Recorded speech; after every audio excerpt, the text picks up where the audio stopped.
आज जिस टॉपिक पे डिस्कस करने जा रहे हैं, यकीन माने दिल खून के आंसू रो रहा है। क्यों? तो क्या हुई? कहा ये जा रहा है कि तकरीबन 21,951 लोगों को मतलब 1 मार्च से लेकर और 13 जुलाई तक के दरमियान गल्फ कंट्रीज से निकाला गया। यानी कि 24,000 बंदे को सऊदीज ने निकाल दिया, यूएई ने अलहदा लोगों को निकाला, हजारों लोगों को डिपोर्ट कर दिया गया। कह रहा हबीबी, तुम्हें हम वीजा देती हज करने के लिए, तुम्हें हम वीजा देती उम्रा करने के लिए, तुम ना हज करती ना उम्रा करती पाकिस्तानी हबीबी, तुम भीख मांगती। यहां मक्का मदीना में तुम आके भीख मांगती। तो आप इसी से अंदाजा लगा लें यार, कितनी वो जिसे वो कहते हैं ना बेइज्जती वाली बात है ये। मतलब शर्म आती है इंसान को ये सुन के भी, देख के भी।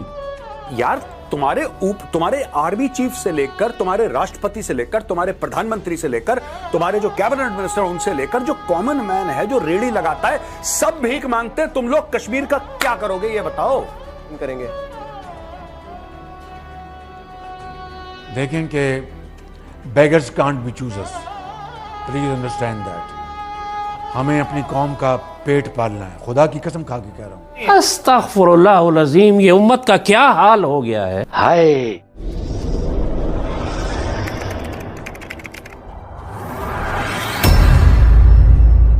नमस्कार दोस्तों, स्वागत है आपका पाकिस्तान की बर्बादी में। जी हाँ, तो आज की बर्बादी कुछ इस तरह है कि आज एक बार फिर पाकिस्तान से एक ऐसी खबर निकलकर सामने आ रही है जिसे देखने के बाद आज एक बार फिर पूरा पाकिस्तान छाती पीट पीट कर रो रहा है। जी हाँ, तो खबर कुछ इस तरह है कि सिर्फ 4 महीनों के अंदर ही 21,000 पाकिस्तानी भिखारियों को दुनिया भर से धक्के मार मार कर पाकिस्तान भेज दिया गया है, क्योंकि ये 21,000 पाकिस्तानी भिखारी दुनिया भर में भीख मांग मांग कर पाकिस्तान को एक अजीम मुल्क बनाने की कोशिश कर रहे थे। और इसी चीज को देखते हुए यूएई, सऊदी अरब, कतर और भी बहुत से देशों ने करीबन 21,000 पाकिस्तानियों को धक्के मार मार कर पाकिस्तान वापस भेज दिया है। और इन सभी पाकिस्तानी भिखारियों के वीजास को भी हमेशा हमेशा के लिए बैन कर दिया है। जी हाँ, खैर दोस्तों, आपसे छोड़िए, हम पहले पाकिस्तानी मीडिया का रिएक्शन देखते हैं। कहा ये जा रहा है कि तकरीबन 21,951 लोगों को मतलब 1 मार्च से लेकर और 13 जुलाई तक के दरमियान गल्फ कंट्रीज से निकाला गया। जी हाँ, डिपोर्ट किया गया है। और उसमें बहुत से रीजंस दिए जा रहे हैं। उसमें ये भी कहा जा रहा है कुछ लोग जो हैं उनका वीजा खत्म हो गया था, ओवरस्टे कर गए, कुछ भीख मांग रहे थे तो भिखारी जो हैं उनको भी निकाला गया है, कुछ लोग जो है वो कुछ क्राइम करते हुए पकड़े गए हैं उनको निकाला गया है, कुछ ड्रग्स के चक्कर में कुछ लोगों को निकाला गया है। उसी के साथ साथ जी ये भी कहा जा रहा है कि कई सिक्योरिटी रीजंस की वजह से भी कई पाकिस्तानियों को गल्फ कंट्रीज ने, जिसमें सऊदी अरेबिया है, कतर, कुवैत और यूएई और इसी तरह की दूसरी कंट्रीज है, उन्होंने पाकिस्तानियों को निकाला है।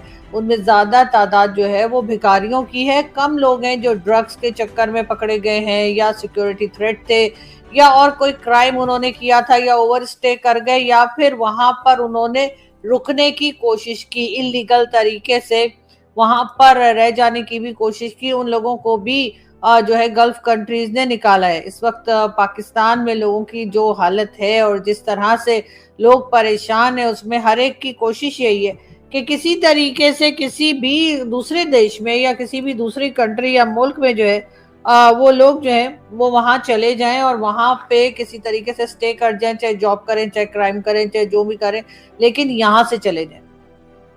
लोग बार बार यहाँ से निकलने की कोशिश कर रहे हैं। और उसके बाद अगर हमारे लोग बैठकर ये कहते हैं कि जी पाकिस्तान में तो बड़ी खुशहाली है, पाकिस्तान में तो लोग बड़े आराम से हैं, पाकिस्तान में तो कोई लोगों को टेंशन ही नहीं है, तो जरा उन लोगों के बारे में भी बता दें कि जिन लोगों को इस तरह से डिपोर्ट किया जा रहा है। यानी सिर्फ मार्च से जुलाई तक का फिगर जो मैं आपको दे रही हूँ, उसमें तकरीबन 22,000 के करीब लोग जो हैं वो निकाले गए हैं।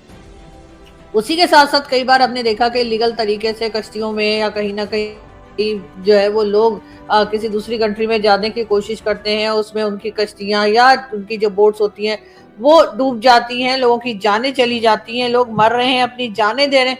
लेकिन पाकिस्तान में रहने को तैयार नहीं है। आखिर ऐसा क्या किया है पाकिस्तान ने 79 इयर्स में जिसकी वजह से अब वो पाकिस्तान के वो लोग जिनके लिए बड़ा कहा जाता था जी हमने एक अलग मुल्क बनाया है, अब यहाँ ये होगी वो खुशहाली होगी और इस किस्म की बातें जो की जाती हैं, वो देखते हुए लगता तो यही है कि ऐसा कुछ भी पाकिस्तान नहीं कर पाया है और यहाँ पे सिवाय करप्शन के